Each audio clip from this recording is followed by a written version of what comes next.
अमित जी, आपको नेटवर्क 18 को ये इंटरव्यू देने का बहुत बहुत धन्यवाद। मैंने तो वैसे आपको पहले बहुत बार इंटरव्यू किया है, मगर ये हमारे प्रधानमंत्री, लोकप्रिय प्रधानमंत्री का 75वां जन्मदिन था 2 दिन पहले। तो मुझे लगा कि प्रधानमंत्री को आपसे अच्छा और कौन जानता है। बहुत सारे लोग जानते हैं, ऐसा नहीं है, पर आप उनसे 4.5 दशक से जुड़े हुए हैं जी। तो मुझे लगा ये मौका अच्छा रहेगा कि थोड़ा मोदी की बात शाह के साथ। जी, मेरा पहला सवाल स्वाभाविक सा सवाल है, आप सबसे पहले मोदी जी से कब मिले? क्या चीज़ थी वो जिसने आपको उनकी ओर आकर्षित किया? देखिए, मिलना तो मेरा एक संघ की बैठक में ही हुआ था। संघ के एक वरिष्ठ पदाधिकारी का अहमदाबाद के कॉलेजियन स्वयंसेवकों के साथ संवाद था। इसकी तैयारी के लिए मोदी जी, मैं जहाँ रहता था वहाँ नारनपुर आए थे। 10-15 युवा स्वयंसेवकों के साथ वो कार्यक्रम में क्यों जाना चाहिए और संघ के काम के उद्देश्यों के बारे में बताते थे।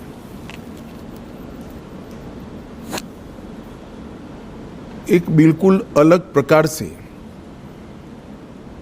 संघ के काम को मैंने उनसे सुना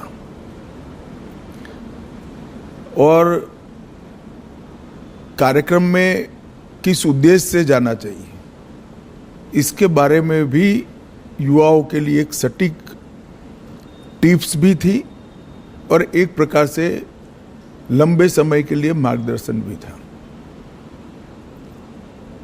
इतने छोटे से एक महानगर के 1200 युवाओं के कार्यक्रम के लिए इतना बारीक प्लानिंग करना, ये बहुत बड़ी बात होती है। मैंने भी नीचे के स्तर पर काफ़ी काम किया है और वो ही बताता था, उस वक्त भी बताता था कि नरेंद्र भाई जो करते हैं वो मन से करते हैं और जो करते हैं वो अल्टीमेट उद्देश्य के साथ जुड़ा हुआ होता है और इसी के कारण बड़े बड़े परिणाम मिलते हैं। कमोबेश मेरे क्षेत्र के ही युवा थे, बहुत सारे युवा प्रभावित भी हुए थे, कार्यक्रम में भी गए थे और उसमें से काफ़ी लोग अलग अलग क्षेत्र में, कोई संघ में ही काम में आगे बढ़ा, कोई विद्यार्थी परिषद में बढ़ा, कुछ लोग भाजपा में बढ़े, अलग अलग काम में काफ़ी आगे भी बढ़े। तो लोक संपर्क और लोक संग्रह, लोगों का संपर्क करना, लोगों को काम के साथ जोड़ना और संपर्क और संग्रह के माध्यम से अल्टीमेट गोल अचीव करना, जो लक्ष्य है उसकी प्राप्ति के लिए रास्ता बनाना,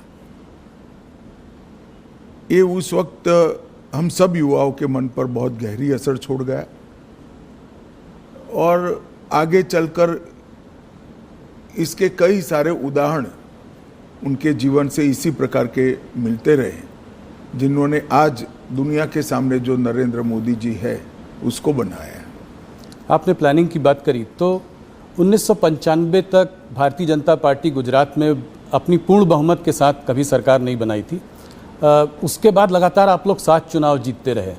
इसमें मोदी जी का क्या रोल रहा? इसमें प्लानिंग और उसको आप किस तरीके से देखते? भारतीय जनता पार्टी गुजरात में तीसरे नंबर पर थी। कांग्रेस, संस्था कांग्रेस से बनी जनता पार्टी और फिर भारतीय जनता पार्टी, और तीसरे नंबर पर भी हम 11 एमएलए के साथ थे। तो एक प्रकार से गुजरात में पूर्ण रूप से इतनी मजबूत सरकार बनना और इतने साल तक चलना, ये कल्पना करना भी बड़ा दुष्कर काम था। गुजरात में जब 2-3 साल लगातार अकाल पड़ा, तब पहली बार शहर के छोटे छोटे कार्यकर्ताओं को उन्होंने नेता बनाकर गांवों में न्याय यात्रा लेकर घुमाया। अकाल के लिए जहां राहत काम होते थे, जहां भ्रष्टाचार होता था, कांग्रेस की सरकार थी उस वक्त, उसको उजागर करना, न्याय यात्रा लेकर जाना। हर स्वयंसेवक, हर कार्यकर्ता लोगों के घरों से सुखड़ी, पुराने जूते, चना, ऐसी सूखी चीजें लेकर जाते थे जो अकाल के राहत काम में काम करते थे वो मजदूरों को पुराने जूते देते थे, चना सुखड़ी देते थे। एक प्रकार से उसी को मुद्दा बनाकर हमारे काम का विस्तार कैसे हो सकता है,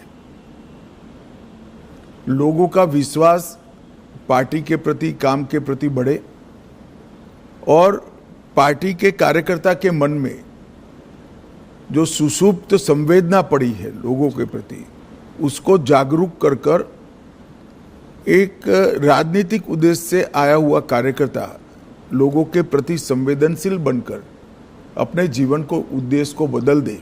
ये दोनों काम वो न्याय यात्रा के माध्यम से हुए। दूसरा,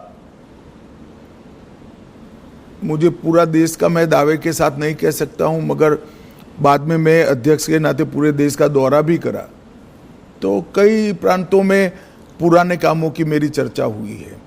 मैं इतना कह सकता हूं, कमोबेश किसी भी प्रांत में बूथ समिति को इंस्टीट्यूशनलाइज करने का काम नरेंद्र मोदी जी ने जब संगठन मंत्री थे तब किया था।